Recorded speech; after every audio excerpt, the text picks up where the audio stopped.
Bonjour et bienvenue dans le podcast Haricots Verts, le podcast qui vous parle d'art, d'écologie et de verdure. Je suis Pauline Leroux, ingénieure agronome passionnée de plantes et je vous emmène à la découverte de la couleur végétale et de toutes ses applications. Que ce soit dans le textile, l'ameublement, l'artisanat, la décoration et dans d'autres domaines, chaque jeudi et samedi à 7h30, je vous propose des épisodes riches avec des invités passionnants pour approfondir le sujet de la couleur végétale sur toute la chaîne de valeur. Mon but, fédérer et démocratiser la couleur végétale dans nos vies. Alors, c'est parti, bonne écoute. Bonjour à tous, je vous propose aujourd'hui un épisode Zoom sur le contexte de l'arrivée de la loi AGEC. La loi AGEC, loi anti-gaspillage pour une économie circulaire, qui est la résultante de plusieurs choses mises en place en France et en Europe que j'aimerais partager avec vous avant d'approfondir cette loi. En effet, il faut savoir que tout a commencé en France, notamment avec l'arrivée en 2007 de la loi sur les REP, donc c'est-à-dire la responsabilité élargie des producteurs, REP. En fait, c'est la mise en place des éco-organismes. Il en existe dans différents domaines. Pour le textile, l'éco-organisme, c'est TLC, qui signifie textile, linge de maison et chaussures. Cet éco-organisme, en fait, est chargé de mettre en place la collecte, le tri et le recyclage ou la réutilisation de tous les produits de cette industrie textile. Cet éco-organisme récupère chaque année, sur chaque vêtement textile et chaussures, une écotaxe qui peut aller de 1 à 6 centimes. Ensuite, en 2013, l'Europe a lancé une initiative qui s'appelle le PEF, Product Environmental Footprint, qui est en fait un référentiel et une méthodologie qui doit accompagner les entreprises à calculer l'impact environnemental de leurs produits textiles et maroquinerie. Ce projet n'est pas tout à fait encore mis en place, mais vous allez voir son importance pour la loi AGEC. En 2015, il y a l'arrivée du logo Triman. Donc c'est un petit logo avec un homme et 3 flèches que vous voyez apposées sur les produits. En fait, il indique qu'il y a des organismes chargés de récupérer ces produits pour les revaloriser. Ça a son importance pour la loi AGEC, c'est pour ça que je vous le précise. Puis, en 2017, il y a la loi du devoir de vigilance, qui est une loi française qui est apparue suite au drame du Rana Plaza en 2013 au Bangladesh.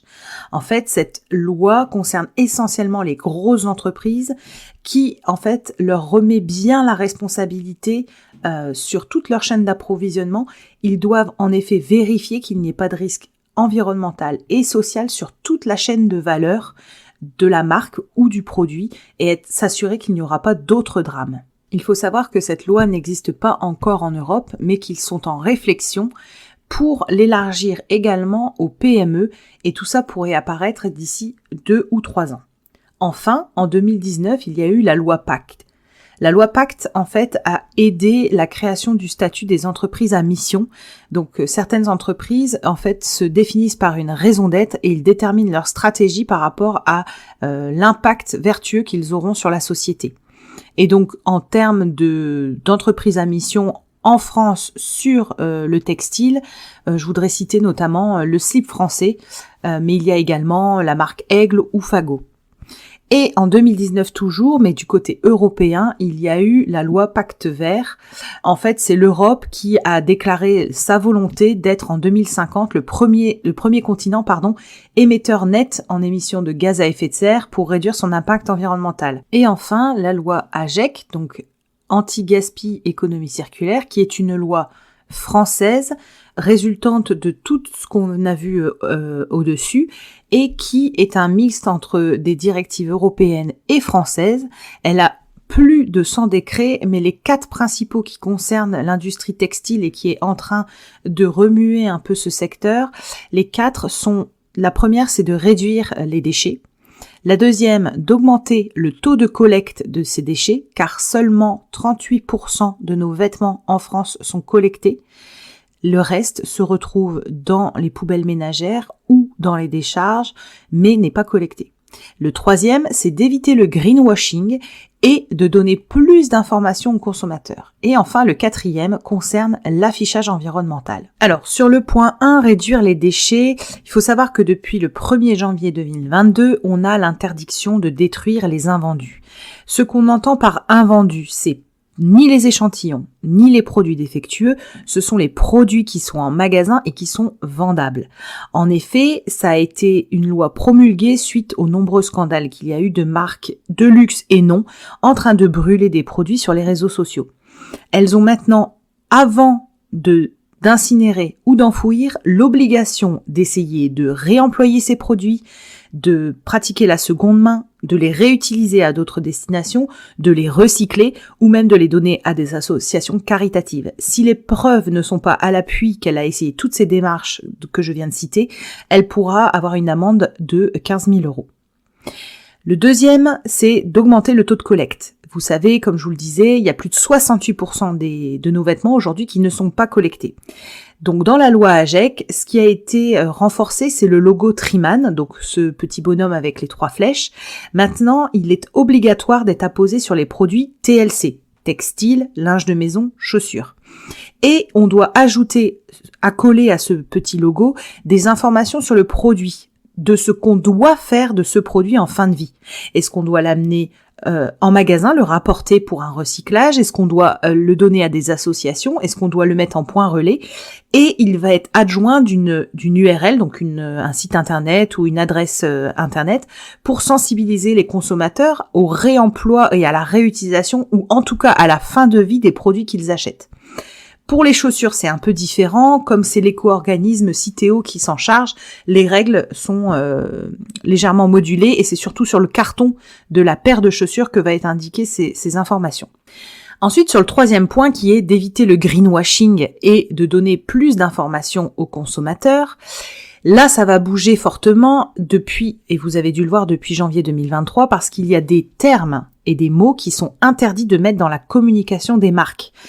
En effet, le terme respectueux de l'environnement est interdit maintenant parce qu'en effet, quand on crée un produit dans le monde, il a forcément un impact sur l'environnement, il n'est pas respectueux.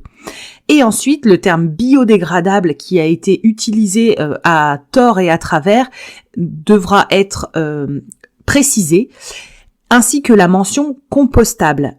Parce qu'en fait, il y a eu beaucoup d'amalgames entre compostable, homme compostable à la maison ou compostable en filière de compostage industriel. Dans tous les cas, si le produit est compostable à la maison dans un composteur que vous avez dans votre jardin, il faudra ajouter la mention « ne pas jeter dans la nature » car beaucoup de consommateurs ont été perdus et ont cru qu'on pouvait laisser un produit dans la nature et qu'il allait se dégrader seul. Au 1er janvier 2023, pour les grosses entreprises, donc qui vendent plus de 25 000 unités d'un produit, ils devront, dans l'article 13 de la loi AGEC, fournir un document officiel, donc une fiche, qui explique les qualités et les caractéristiques environnementales des produits. Cette fiche est la même pour tous. Donc c'est les mêmes informations qu'on va y retrouver. Elle sera dématérialisée via un QR code qui sera affiché sur l'étiquette, donc soit l'étiquette carton du vêtement, soit sur l'étiquette de composition, donc on retrouve à l'intérieur du vêtement, et elle doit contenir des informations clés communes à tous. Donc là je parle vraiment vêtements, ça ne concerne pas par exemple le cuir. Les premières informations qu'elle doit indiquer, et alors attention, là les entreprises doivent quand même paniquer parce que c'est quand même assez précis, elles doivent indiquer en premier lieu le taux exact de matière recyclée du produit par rapport à son poids total. Ça demande énormément de recherche d'informations et de précision pour les services notamment qualité. 2, elle va devoir indiquer si ce produit est recyclable ou pas, et ça c'est avec pareil la mention produit comportant au moins X% de matière recyclée. Cette formulation est la même pour tous pour que les termes soient clairs et qu'on ne perde pas les consommateurs. Forcément, c'est en lien avec la présence ou non de filières de collecte, donc d'éco-organismes. C'est en lien aussi avec des perturbateurs de tri, donc comme dans l'alimentaire, quand il y a des produits avec plusieurs matières, donc on appelle polymatières, ça complexifie le tri. Il peut y avoir comme perturbateur de tri la présence d'un trop grand nombre de boutons, d'un trop grand nombre de zips, ou le fait que, voilà, comme je vous disais, il y ait plusieurs matières différentes sur un même vêtement. À minima, ça doit être 50% de matière recyclable de manière industrielle. Pour le troisième point, il est essentiel que les entreprises indiquent les substances dangereuses qui sont contenues dans les textiles parce que oui, on le répète, quand vous mettez un produit directement sur la peau, nous n'avons pas conscience des substances dangereuses qui sont présentes sur ces vêtements, d'où les conseils de laver les vêtements quand vous les recevez, quand vous les ramenez d'un magasin ou que vous les recevez en ligne, de les passer d'abord à la machine pour essayer d'éliminer au maximum ces substances dangereuses. Nous, en Europe, on a la norme REACH qui oblige à déclarer la présence ou non de certaines substances toxiques. On reviendra là-dessus en détail avec l'écrivaine que nous allons recevoir sur ce sujet. Enfin, quatrième point qui est essentiel, c'est la traçabilité. Et là, les entreprises sont un peu à la peine car il va falloir indiquer le made in, donc le pays dans lequel a été confectionné le produit, mais également teint, tricoté, là où le produit a reçu ses impressions textiles, la phase de tissage. Pour les chaussures, c'est où a été fait le piquage, le montage et la finition. Et il faut savoir que beaucoup de marques ne savent pas exactement tous les pays dans lesquels tous ces procédés ont lieu via cette histoire de sous-traitance. Donc, ça va forcer les entreprises, en tout cas ça les force depuis janvier 2023, à faire un effort de traçabilité en lien avec ce dont on parlait là tout à l'heure, le devoir de vigilance et le fait d'être au fait de toutes ces étapes et de tous les pays dans lesquels se réalisent ces actions. Et enfin, la dernière information qui doit être mentionnée sur cette fiche pour tous, la même, c'est le risque de rejet de microplastiques dans les eaux. Et en effet, si une matière est constituée à plus de 50% de matière plastique, il faudra indiquer qu'il y a un risque de rejet de microplastiques dans l'environnement lors du lavage. Et alors là, c'est mauvaise presse pour les matières synthétiques parce qu'en effet, elles vont être pointées du doigt comme les polyesters, polyamides, acryliques, élastane, qui sont des matières plastiques. Donc à hauteur de plus de 50%, il devra être indiqué qu'il y a un rejet possible de microplastiques dans les eaux.